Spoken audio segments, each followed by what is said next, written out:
Okay, folks, back to the stacks. I'm going to probably do about a half to 3/4 of this stack right here. And there's an accompanying stack right there. First off, I'm going to start off with the last in a series of 3 novels by Louis de Bernier, an English writer. He's the author of Corelli's Mandolin, which was popular and made into a film that did star Nicolas Cage, and was bombed big time. This is the last in the series. It starts out with the War of Don Emanuel's nether parts, and then it Signor Vivo and the Coca Lord, and then this one is the last one. Basically, they're accounts of sort of a picaresque view of Latin American countries, and the influence of not only different groups, not only the indigenous, but the Catholic Church and other things. And there's a lot of humor and stuff in them. They're pretty much, how do I want to say this? They're kind of, there's a lot of, shall I say, I'm going to say colonial type stereotypes that are not only used but also sent up in the effort to bring more humor to it.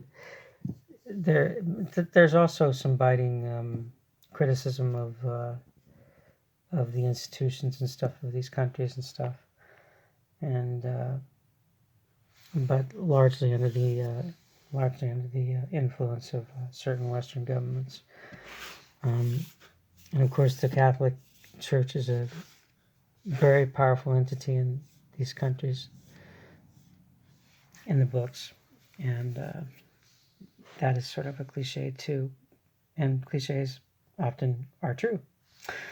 And that's about it. Is it a rewarding read? It's an entertaining read. Do you learn anything? You don't really learn anything, but it's an interesting read. It's not a total waste of time, but it gets kind of hackneyed when it comes to the third volume. Okay, next up is a classic by Bishop George Berkeley. He was an Irishman. It's a philosophical work called The Principles of Human Knowledge in 3 Dialogues. Berkeley was a radical idealist who felt that without mentality there would be no sensation or anything. So basically, our sensations are what make up the world. Now, he's not saying that we're all individual demiurges walking around, and because that would mean a multiplicity of worlds, but it's a consciousness in itself is shared in a sense. But he never comes out with that statement. But he says human perception and perception itself by any being would be that way. And basically, as this says, he believed the existence of material objects depends on their being perceived, and the principles of human knowledge sets out this denial of non-mental material reality. Well, it does take a mentality or a entity to establish materiality. So, and also when you get into physics and atomic, especially atomic nuclear physics, basically, in the nucleus and stuff like that, and electron clouds and stuff like that, it begins to make sense that he might be right, and more and more. But still, I'm more on the side of materialist. So 1 second, there is a knock at the door. Okay, I'm back. Back to Berkeley, Bishop Berkeley. I said he was a radical idealist, but in a sense, he's a radical idealist through being a sensationalist, which is actually what he is. Basically, he feels that, everything we perceive in our sensations are what make material, what is called the material world. and there would be no that world without consciousness or perception to receive it or determine it. I think it's pretty interesting stuff. That's all I'll say about that. Okay, next up is a excellent work by Mark Bloch. He wrote this in 1940, The Strange Defeat of France by the Nazis. Bloch was a medieval historian, probably one of the best at that time. He wrote a great, it's available in English, a 2-volume work, Feudal Society. He basically analyzes the structures of feudal societies. Excellent stuff. This work is more focused on the unpreparedness of France and how they basically he says presentation of the witness. He talks about witnessing what was going on in France at the time, the political lack of activity and the sort of nonchalance that led to them just basically laying down when the Germans came, and a lot of people that within France themselves that were supportive of the Nazis and thought it was a good move. And it's a very good work. Bloch was captured, and he was part of the French resistance. He was captured in 1942, tortured, and executed by the Nazis. But thankfully, this document is available. It's from Norton Press. It's called Strange Defeat. It's a very excellent work about collaboration and how certain societies are not vigilant about threats. Now, I'm not an aggressive militarist or anything like that, but when fascism threatens, you have to be vigilant. You just can't lay down, and you can't act like it's not a big deal when threats are uttered and stuff, and not just fiddle. Okay, next up is a French classic by Alain Fournier, Le Grand Monde, or The Lost Estate, as it's translated as. This is a book about a handsome young schoolboy comes into school, and all of a sudden everybody's captured by him. And basically, the title in French is The Great Monde, and Monde is the main character, Monde. And this is a really, really entertaining book. When Moulin first arrives at the local school in Ceylon, everyone is captivated by his good looks, daring, and charisma, but when he disappears for several days and returns with tales of a strange party at a mysterious house and a beautiful girl hidden within it, Moulin has been changed forever. And he's in restless search for his lost estate and the happiness he found there. So it's a very interesting work, very imaginative, and very well done. Highly recommend. Good book. Next up is a classic play by Pedro Calderón de la Barca called Life is a Dream, or La Vida es Sueño. And this is a fantastic play. Very poetic, very visual is the word I want to use. It's really outstanding. Segismund and his and the cast of other characters. Really great stuff. Excellent play. Can't recommend it highly enough. I'm sure I can, but I don't want to overload. Okay, next up is a collection of poems by Fernando Pessoa, the great Portuguese poet. A little larger than the entire universe, selected poems. And these are selected poems.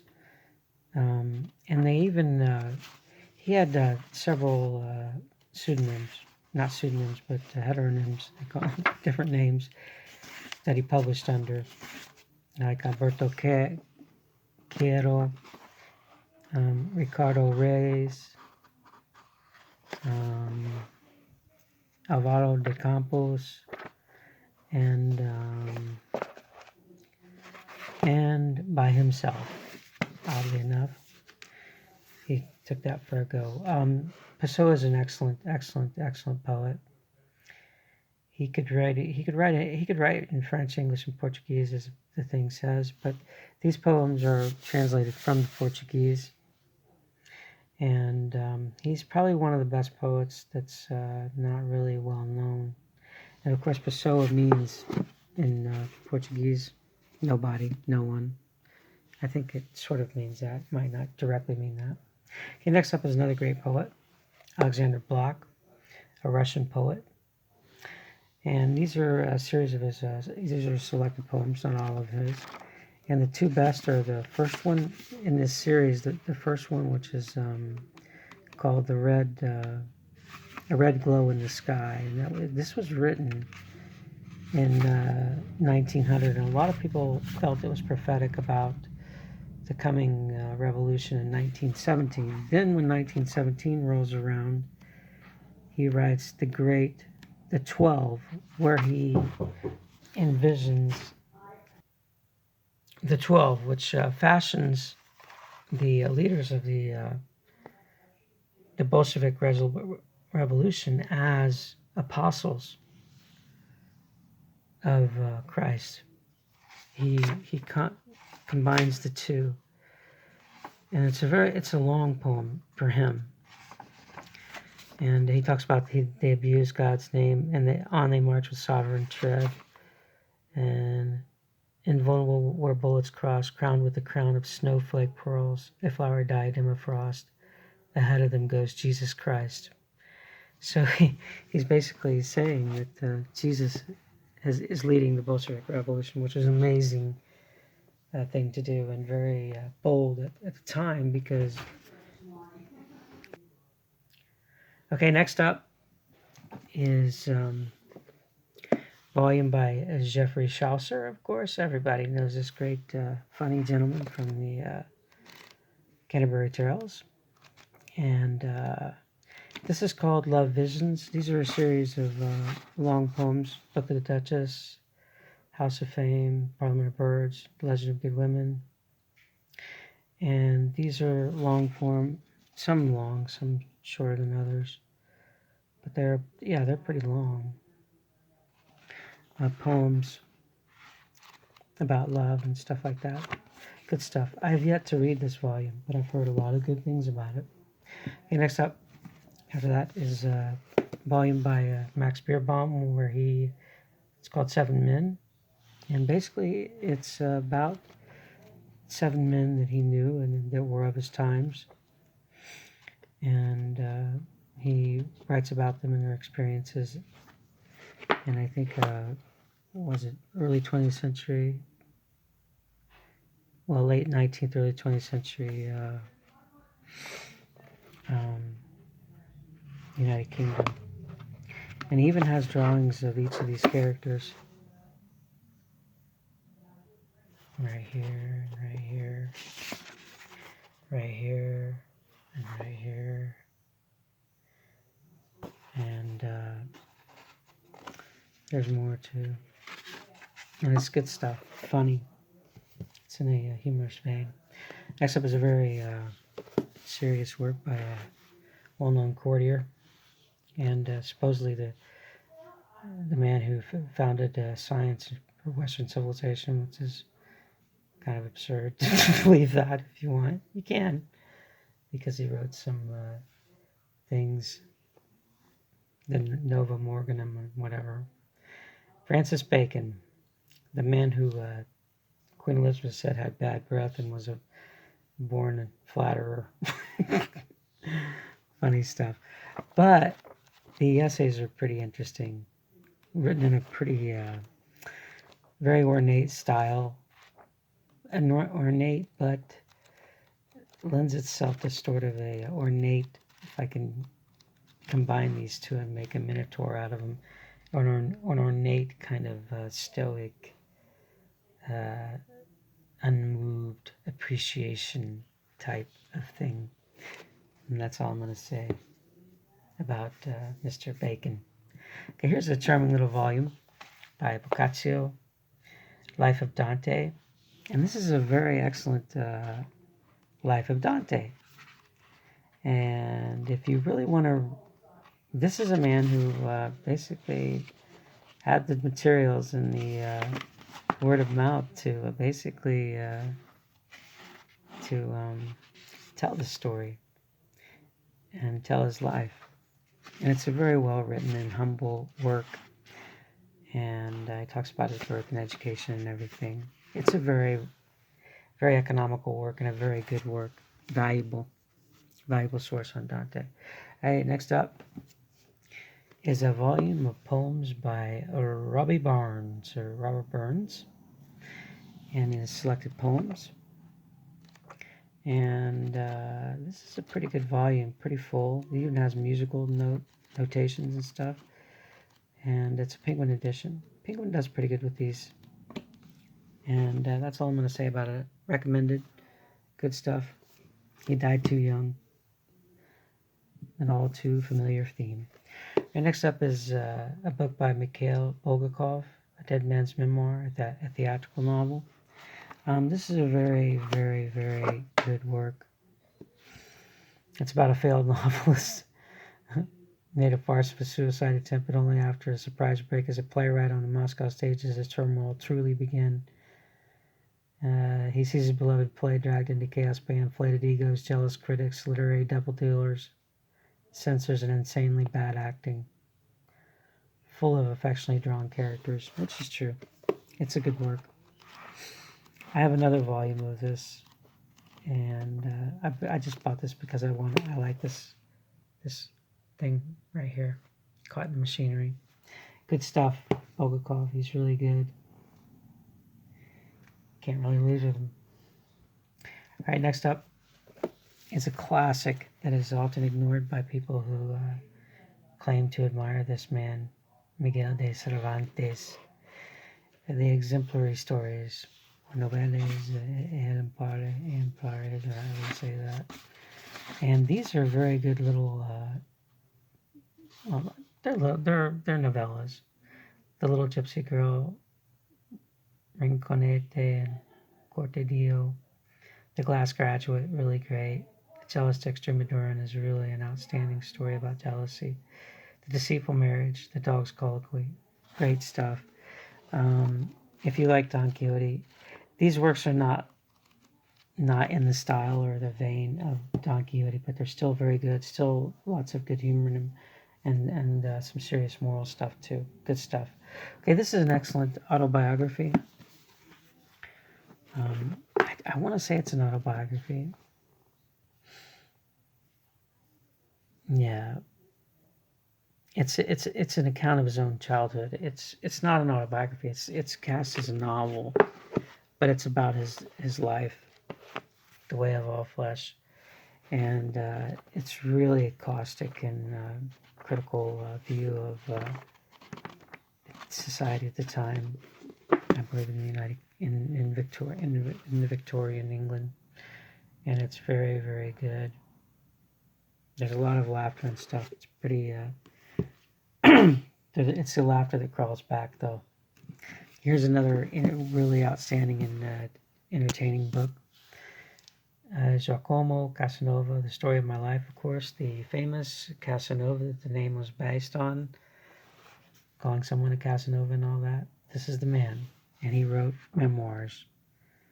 He was born in Venice in 1725, and he wrote his memoirs, and he was known as a lover. And this is a very entertaining read. A lot of great descriptions, too, of city life and social structures of the time, relations between women and men, wealthy men, and also the treatment of the poor.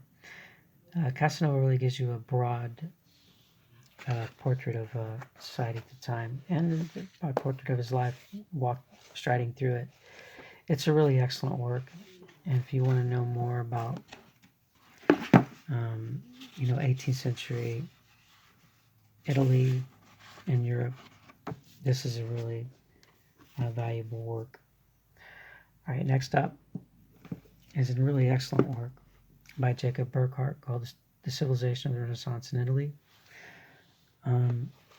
Again, this is probably the first standard history of the civilization of the Renaissance in Italy. It's the first one that was looked on as a marker and as the most valuable source to look at it. And the sections are really good because he talks about the state as a work of art, and morality and religion, and the discovery of the world and of man, meaning going to the West. The revival of antiquity, which was huge, not only in Italy but in France and in the United Kingdom at the time, and the development of the individual. And really, this is an outstanding work, a great analysis of the civilization of the Renaissance in Italy and how it influenced other societies like France, etc. Okay, here's a book, John Stuart Mill and Jeremy Bentham, Utilitarianism and Other Essays. If you want to know about utilitarianism, this is a good source. It is good to know about it because it is sort of, utilitarianism is the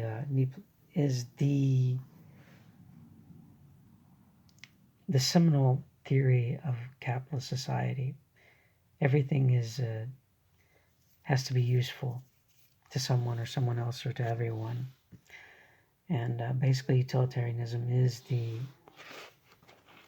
is the philosophy of capitalism, even down to the panopticon prisons and all that other stuff. So, yeah, it's an interesting work. Is it good? No. But it's still interesting to read. It's good to know it. It's good to read it. Okay, here's another great book, Anti-Intellectualism in American Life by Richard Hofstadter.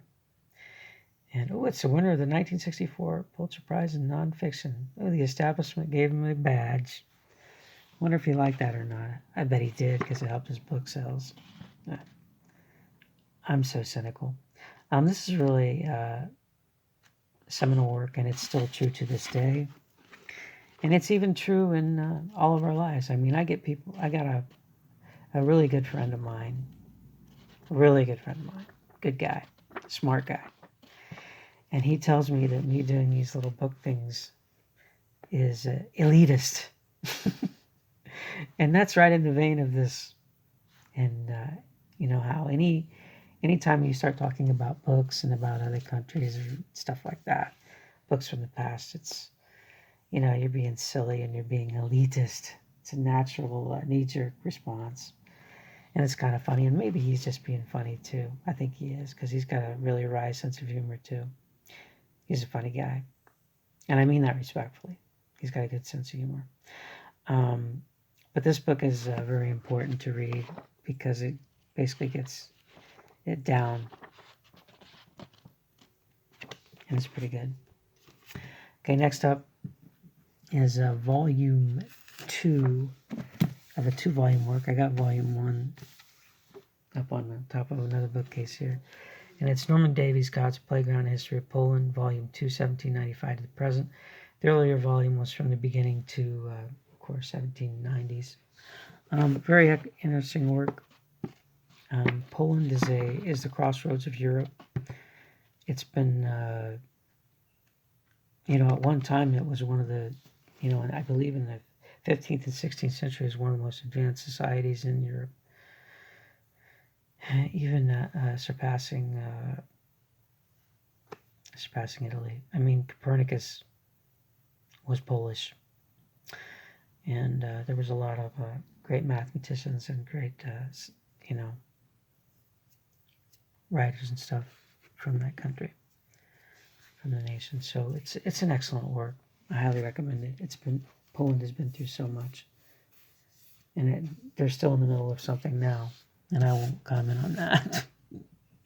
Okay, next up is a excellent work by André Belly called Critique Letiev, and this is a novel, very poetic. Belly had a way with words, and very imagist kind of work. We get this also in his great novel called Petersburg. Okay, next up is a book that I read, and I was told that it was really good, and oh, you're gonna love this, and I didn't. Herman Hesse, Steppenwolf. Typical. The template that this novel is based upon is something that many novels have been based upon, and he brings nothing new to it. And once again, we get another one from Hesse, and we're going to get a lot from Hesse here. Demian, I have not read this yet. The introduction is by Thomas Mann, who I respect immensely. I'm afraid to read it. Haven't read it. Next up is his doorstop book, Herman Hesse, The Glass Bead Gamer Magister Louis. It's quite a doorstop. It's about around nearly 600 pages. And I have not read it either. I don't know why I bought it. And once again, probably has his best work. I actually read this, Narcissus and Goldman. Good work. Not going to get into the details of the plot, but it's really interesting. And it's pretty well done. And that's about all. And after that, we got A Hazard of New Fortunes by William Dean Howells, the great American writer. Introduction by Arthur Schlesinger Jr. Wow. Pulled in the heavy hitter. This is a pretty good novel. He's up there with James, but he's not, unfortunately, he's not seen as such. He really needs to be looked at further. Really good book. And as the thing says, it remains a strikingly contemporary work, which is true. He's a very modern writer. Okay, next up is a really good short novel by H.G. Wells called The Invisible Man, a grotesque romance. And of course, most of us, when we think of being invisible, oh, the fun we'd have and all this stuff. Of course, Wells has another take on it, which is very interesting. And the temptations and the wrongs we may do and the wrongs we may suffer. Very good stuff. Like the take. Okay, next up, and I'm almost done here, work by V.S. Nepal, the older brother of Shiva Nepal. The Loss of El Dorado, A Colonial History. Every one of his books, they have to put winner of the Nobel Prize in Literature, as if that means anything. And basically, it's about colonialism in the West, in El Dorado, Executioner's List, stuff like that. It's a pretty good book for its subject, and it brings up a lot of details and stuff. As a history, it's very good. I recommend it. Now, if it was a novel, that's another story. Okay, here's a great book that I'll always praise. The Trial of the Templars by Malcolm Barber, Jacques de Molay, and such, and how the king and the papacy wanted to get rid of them. They were getting too wealthy and they wanted their money. And it's a really good history book.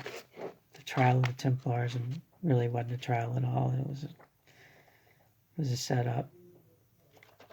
And really excellent book. Trial of the Templars by Michael Barber. By Canto. Canto had a series of, which is Cambridge, of course. They have a really excellent series of histories that they did, that they've published. And I really recommend them if you can ever get one of theirs. Very well done. And Malcolm Barber is really good. He does other work. He's done other work too. So, and that's it for today. I really like to thank you. Pardon interruptions. And that'll be it. Have a great day, folks. Bye-bye.